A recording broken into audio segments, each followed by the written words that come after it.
Hello, we are back again with James and the Giant Peach. Today we are going to be reading chapters 22 through 24. In a few minutes, everything was ready. It was very quiet now on top of the peach. There was nobody in sight, nobody except the earthworm. One half of the earthworm, looking like a great, thick, juicy pink sausage, lay innocently in the sun for all the seagulls to see. The other half was dangling down the tunnel. James was crouching close beside the earthworm in the tunnel's entrance, just below the surface, waiting for the first seagull. He had a loop of silk string in his hand. The old green grasshopper and the ladybug were further down the tunnel, holding on to the earthworm's tail, ready to pull him quickly in and out of danger as soon as James got the word. And far below, in the great hollow stone of the peach, the glowworm was lighting up the room so that the two spinners, the silkworm and Miss Spider, could see what they were doing. The centipede was down there too, exhorting them both frantically to greater efforts, and every now and again James could hear his voice coming up faintly from the depths, shouting, "Spin, silkworm, spin, you great fat lazy brute! Faster, faster, or we'll throw you to the sharks." "Here comes the first seagull," whispered James. "Keep still now, earthworm, keep still. The rest of you guys, get ready to pull." "Please don't let it spike me," begged the earthworm. "I won't. Shh." Out of the corner of one eye, James watched the seagull as it came swooping down toward the earthworm. And then suddenly, it was so close that he could smell its black eyes and its curved beak. And the beak was open, ready to grab a nice piece of fish out of the earthworm's back. "Pull!" shouted James. The old green grasshopper and the ladybug gave the earthworm's tail an enormous tug. And like magic, the earthworm disappeared into the tunnel. At the same time, up went James's hand, and the seagull flew right into the loop of the silk that he was holding. The loop, which had been cleverly tightened just the right amount, but not too much, around its neck, and the seagull was captured. "Hooray!" shouted the old green grasshopper, peering out of the tunnel. "Well done, James!" Up flew the seagull with James, paying out the silk string as it went. He gave it about 50 yards, and then tied the string to the stem of the peach. "Next one," he shouted, jumping back into the tunnel. "Up you get again, earthworm. Bring up some more silk, centipede." "Oh, I don't like this at all," wailed the earthworm. "It only just missed me. I even felt the wind on my back as it went swishing past me." "Shh," whispered James. "Keep still. Here comes another one." So they did it again, and again, and again, and again, and the seagull kept coming, and James caught them one after the other and tethered them to the peach stem. 100 seagulls, he shouted, wiping the sweat from his face. "Keep going," they cried. "Keep going, James. 200 seagulls, 300 seagulls, 400 seagulls. The sharks, as though sensing that they were in danger of losing their prey, were hurling themselves at the peach more fiercely than ever. And the peach was sinking lower and lower, still in the water. 500 seagulls, James shouted. "Silkworm says she's running out of silk," yelled the centipede from below. "She says she can't keep up much longer, nor can Miss Spider." "Tell them they've got to," James answered. "They can't stop now." "We're lifting," someone shouted. "No, we're not. I felt it. Put on another seagull, quick." "Quiet, everybody, quiet. Here comes one now." This was the 501st seagull, and the moment that James caught it and it tethered it to the stem with all the others, the whole enormous peach suddenly started rising up slowly out of the water. "Look out! Here we go! Hold on, boys!" But then it stopped, and there it hung. It hovered and swayed, but it went no higher.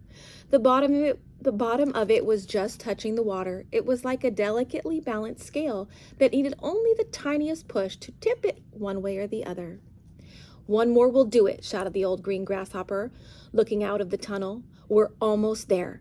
And now came the big moment. Quickly, the 502nd seagull was caught and harnessed to the peach stem, and then suddenly, but slowly, Majestically, like some fabulous golden balloon, with all the seagulls straining at the strings above, the giant peach rose up, dripping out of the water, and began climbing toward the heavens.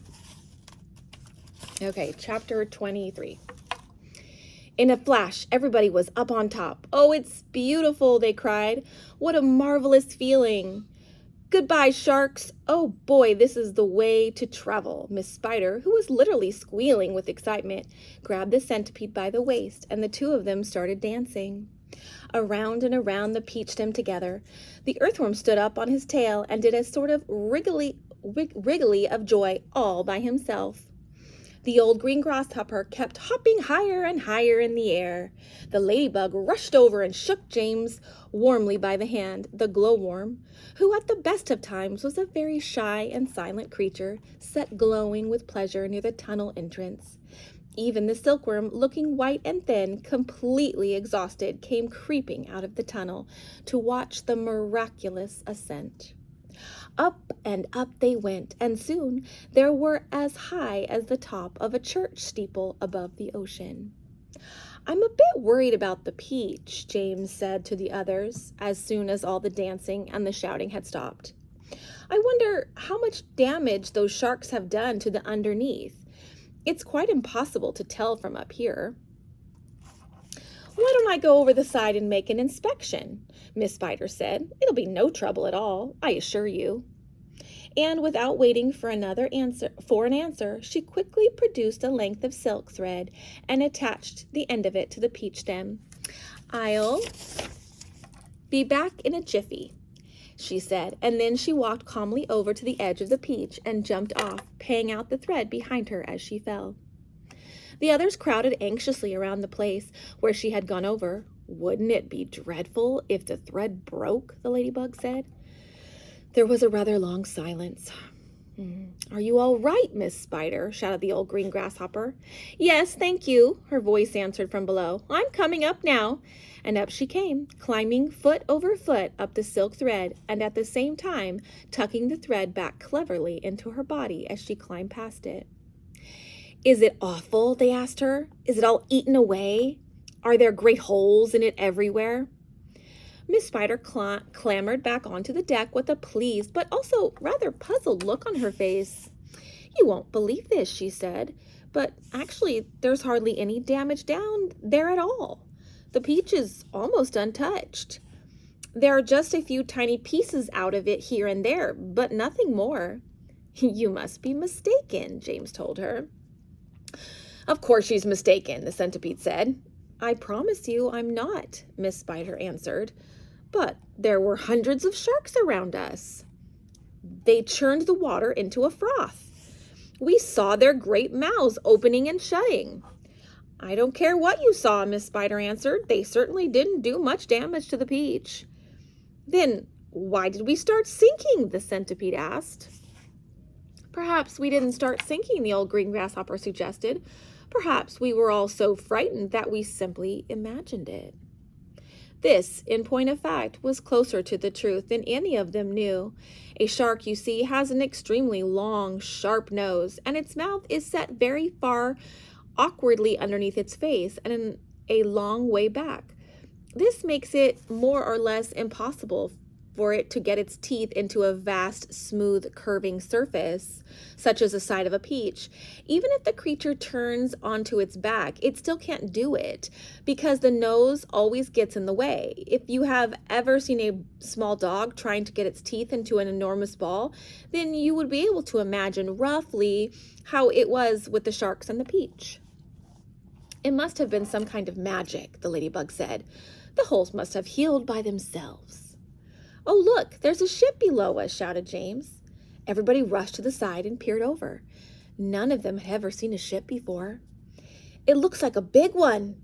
It's got 3 funnels. You can even see the people on the decks. Let's wave to them. Do you think they can see us?" Neither James nor any of the others knew it, but the ship that was now passing beneath them was actually the Queen Mary, sailing out of the English Channel on her way to America.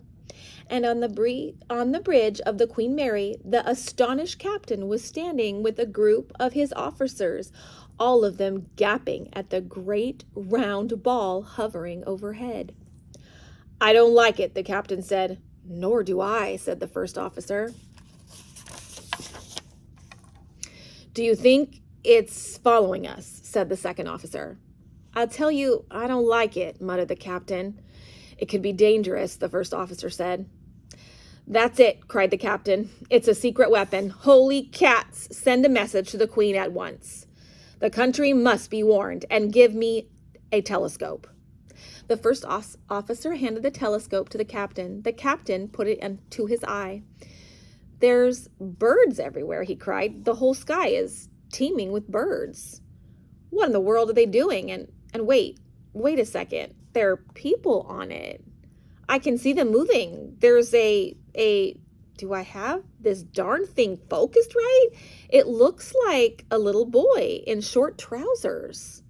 Yes, I can distinctly see a little boy in short trousers standing up there. And there's a sort of giant ladybug." "Now, just a minute, Captain," the first officer said. "And a colossal grasshopper?" "Captain," the first officer said sharply. "Captain, please." "And a mammoth spider." "Oh, dear, he's been at the whiskey again," whispered the second officer. "Oh, dear. And a simply enormous centipede," screamed the captain. "Call the ship's doctor," the first officer said. "Our captain is not well." A moment later, the great round ball disappeared into a cloud, and the people on the ship never saw it again.